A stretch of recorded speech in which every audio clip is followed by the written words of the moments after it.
So then as we transition out of what Soul's been experiencing as passing as white, but you know, in some instances we see her identifying as black.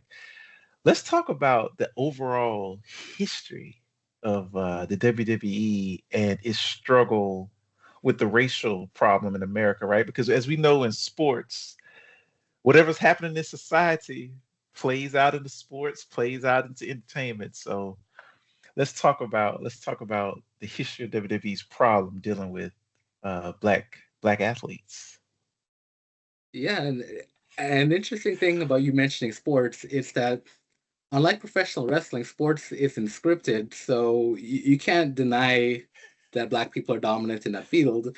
Now, the problem with pro wrestling is that because it's scripted, it's very easy to deny black people certain positions that they probably deserve, and that's been not just an issue with WWE and back when it was WWF, but that's been an issue across pro wrestling in general. That there've been a lot of really talented black wrestlers who've really never gotten the push that they should have gotten, have never gotten the positions in the companies that they should have received because of racism in these companies, and particularly WWE, WWF under Vince McMahon was extremely terrible. We've had several conversations about the different racial stereotypes that they put forward. I mean, think about since Vince McMahon took over the company, some of the characters they put forward. We had voodoo witch doctors, we had pimps, had rappers, crime time. They were a tag team that were a group of criminals. They'd go around the arena just stealing things from people. So those are the type of stereotypes that were put out there. It was always, or even the sexual deviant. They've had quite a few wrestlers like Mark Henry, Viscera doing the sexual deviant, which we know the history behind that of America perceiving black men as being sexually uncontrollable and the justifications of lynchings that came through that. So just about every negative stereotype of black people you could think of, um, African savages as well, Ugandan savages. So every negative stereotype you could think about with black people, WWE has portrayed that at some point. And the other part that we speak about is that The Rock, Dwayne Johnson, he's the most prominent black wrestler in the history of the company, and they hardly ever acknowledge that he's black. They promote more of his Samoan side than his actual black ancestry. And the part that was really funny to me when I realized this from the conversations we had, that his career really took off in the Nation of Domination, and they never mention it. When you think about what he means to the company, the Nation of Domination should be one of the most important stables in history of WWE, and they rarely ever acknowledge it. So it definitely indicates what the company historically has thought about Black people.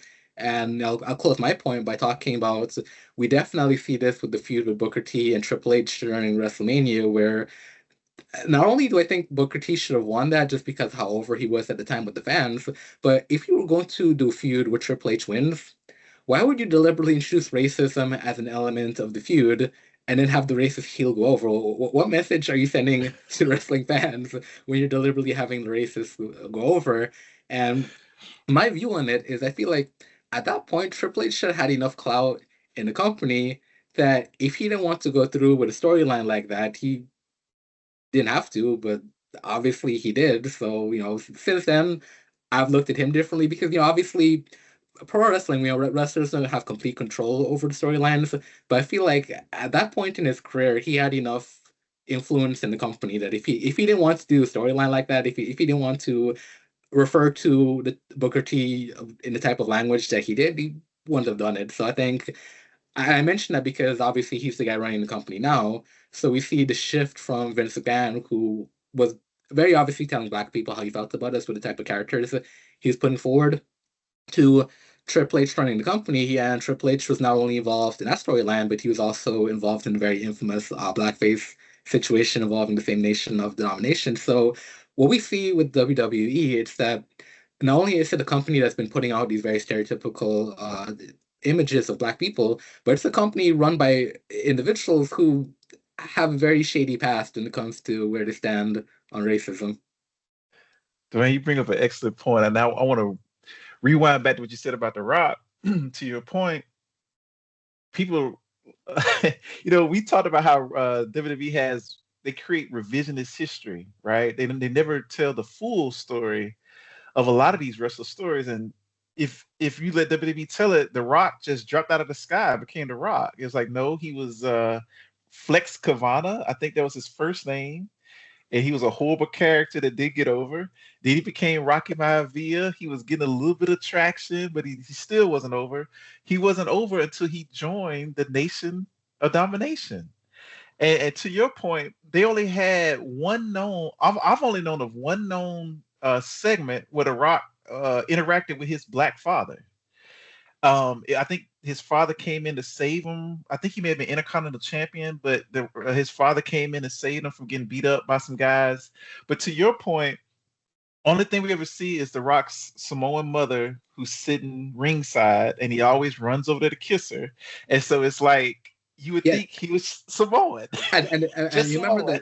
the storyline with Rikishi? Rikishi ran over Stone Cold because the Island Boys need to stick together. So Rikishi was he even said he's doing it because Rock is Samoan like him. So after The Rock became champion, became one of the faces of the company, they completely forgot everything about him being black, even though they put him in a group that very deliberately was a militant black group. It was obviously a parody of the Nation of Islam. So you didn't just put him in the black group, you put him in the blackest group that you could possibly put him in, and now they want the fans to forget that he was ever black. And the way to your point, now let's rewind too. For those young WWE fans that don't know, but since WWE doesn't want to play those clips, The Rock has a full-blooded black father who actually wrestled in the WWE. I think the way correct me, he wrestled with Tony Atlas. I think they were the first two black tag team Yeah, champions. tag teams, yeah. And WWE completely just erased him out of everybody's memory. But How, and Sway? it's not even, but it's not even just him. I mean, it also goes back to what I was saying before, but that group had some really talented individuals that I think never got the push they deserve. Like D'Lo Brown. Mhm. Oh, D'Lo yeah. Brown should have been a superstar in his time. Ron Simmons, Farouk. I really hate how he's been reduced to catchphrase.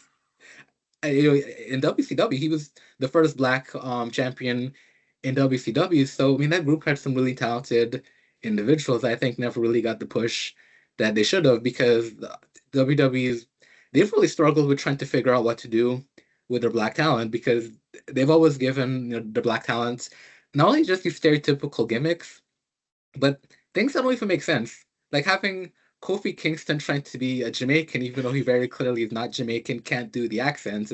And they named him Kingston because otherwise you wouldn't have known he was Jamaican if he didn't have the name of Jamaica's capital. It's very obvious.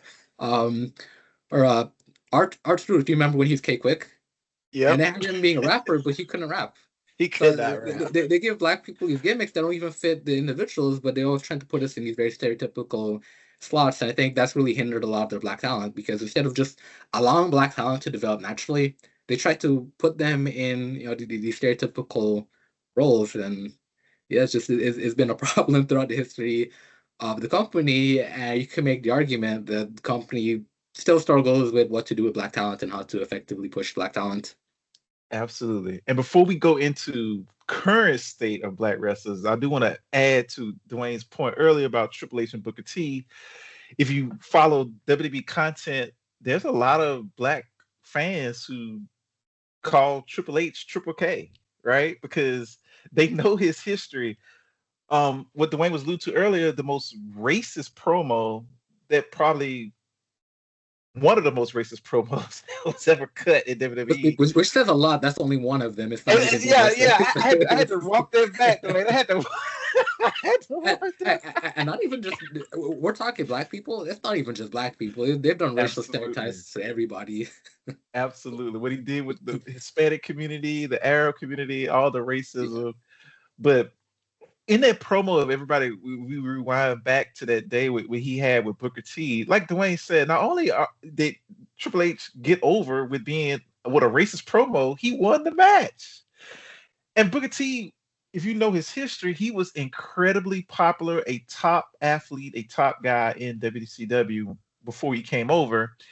And Triple H was basically saying, only thing people like you, Booker T, are good for is to dance.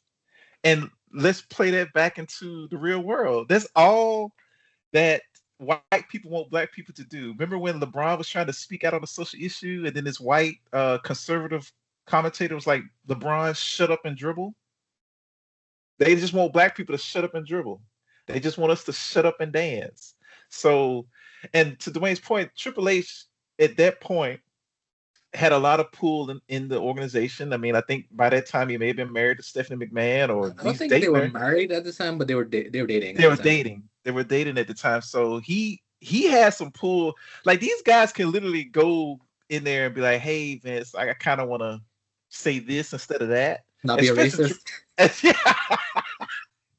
But Triple H said, "Nah, this is right up my alley. I'm gonna say." And you know, he didn't even look uncomfortable doing it.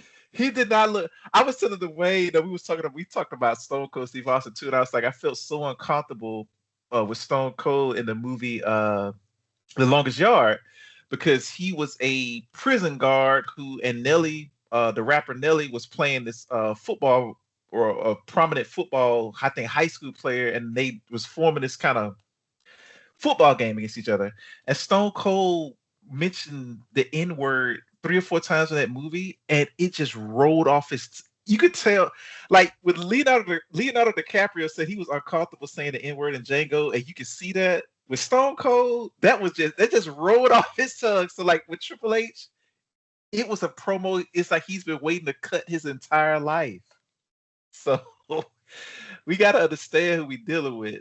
We gotta understand who we're dealing with in WWE, and it's very conflicted. Like me and Dwayne say, like we always talk about this. Like for black, not only for the black wrestlers who experiencing it, also for the black fans. Like WWE has a large black fan base, so it leaves us conflicted too. Like, how can I keep supporting this when you're doing this to the people that look like me? So Dwayne, I'll let you kind of put a bow on that. Yeah, and, but I also want to follow up with Booker T, because he'd be another example of anybody who's never watched him in WCW. He was presented completely differently in WCW, particularly Harlem Heat, than how he became in WWE. And I think, to his credit, he definitely pulled it off. He definitely was very hilarious in the position they put him in, but they made him more of a comedic type of character in WWE, more comedic than he was in WCW. And again, I think it goes back to always putting black people in these very deliberate, stereotypical roles, where, because the perception is that we're just entertainers, you don't have to take us seriously.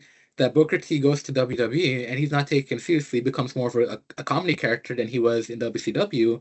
And like I said, to his credit, he definitely got over being more of a comedic role. But when you think about the type of superstars that WWE's historically pushed, Hulk Hogan wasn't the comedy act. Stone Cold wasn't the comedy act. The Rock was funny, but because of the stuff that he was saying on the mic, but he wasn't pushed as a comedic type of figure. Triple H, Undertaker, all the top guys, they were never pushed as being comedic type of individuals. I think Kurt Angle probably is the one exception I could think of. He started off being a more comedic heel, but for the most part, the top stars have always been more serious.